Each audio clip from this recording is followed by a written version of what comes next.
Hello readers, how do we know what is true and what isn't? My mama always told me, don't believe everything you read.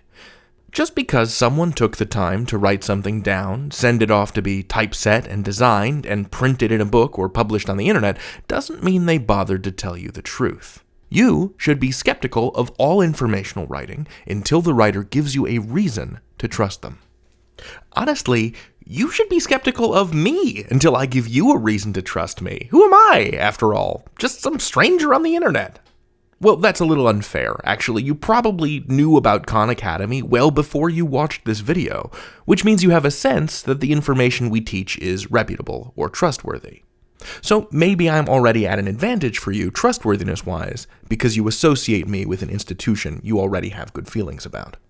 When an author writes for informational purposes, they want you to believe that they're telling the truth, but you can't just accept that on faith. No human being is so important that they can't be bothered to explain themselves. Now let's be clear, that doesn't mean that everyone you disagree with personally owes you an explanation. It just means that you don't have to swallow their arguments hook, line, and sinker.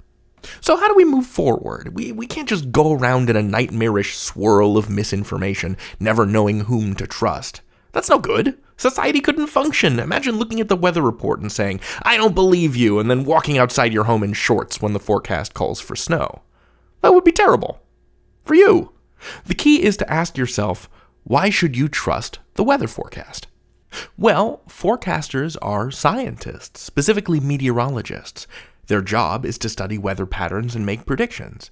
And that doesn't mean they always get it right, because they're making what amounts to educated guesses about the weather. But their expertise and their access to weather monitoring equipment make them likelier to know what the weather's going to do than the average person would. And this is basically the test you should bring to all informational writing. Good readers look for clues to establish trustworthiness, to establish that the author knows what they're talking about, that they've done their research, that they're an expert worth listening to.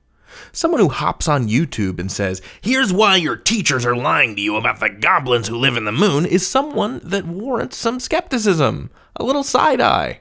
Also, how awesome would it be if there were moon goblins? And why would anyone want that information to be kept secret? Okay, when you look at a text, you have to wrap your head around three big things. 1, the main idea or the claim.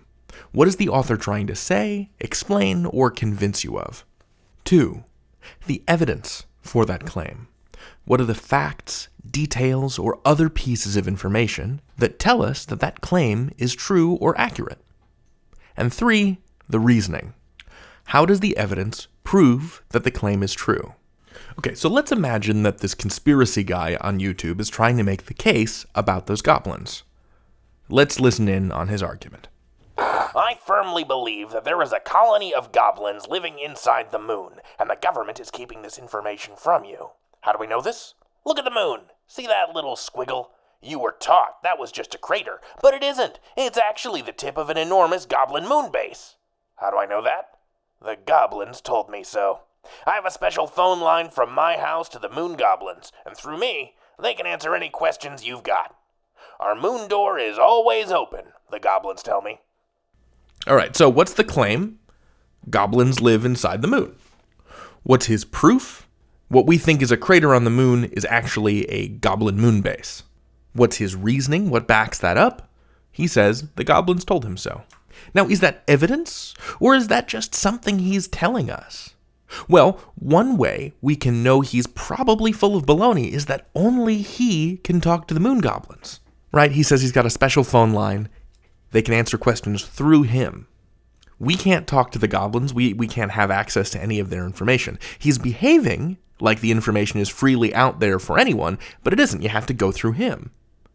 So can the stuff he's saying be independently verified? That is to say, can anyone other than this person prove that there are moon goblins or that that crater is a moon base? Are there photos or video from those goblins? And if not, why not? This doesn't pass the smell test for me. There's proof, but only I get to see it is not proof. That's just made up. When it comes to making arguments, you have to show your work. A good writer has to earn the trust of their audience. And a good reader has to make a writer work for that trust. What does that look like, I hear you asking? Excellent question. Let's take a look at a piece that does its homework. Okay, let's read. There are some conspiracy theorists that claim that NASA's moon landing missions in the late 60s and 70s never happened, despite the mountain of evidence to the contrary.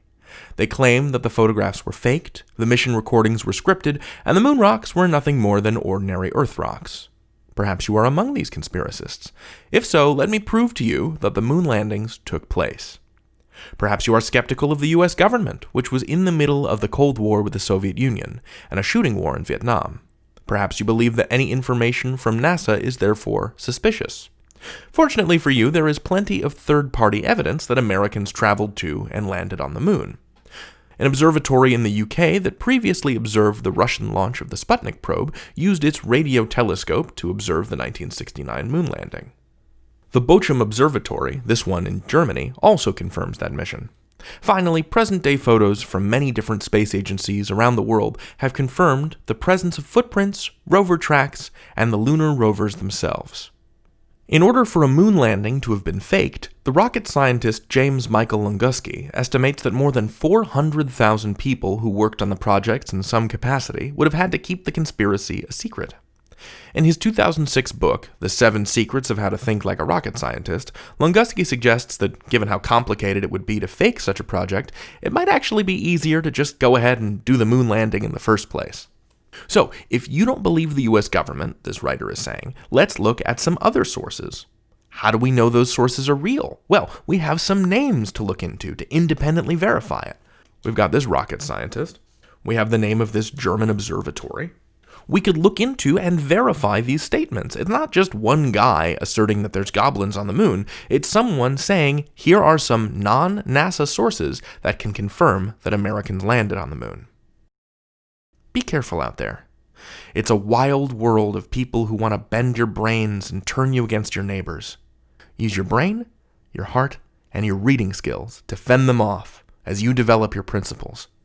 You've got this, readers. You can learn anything. David out.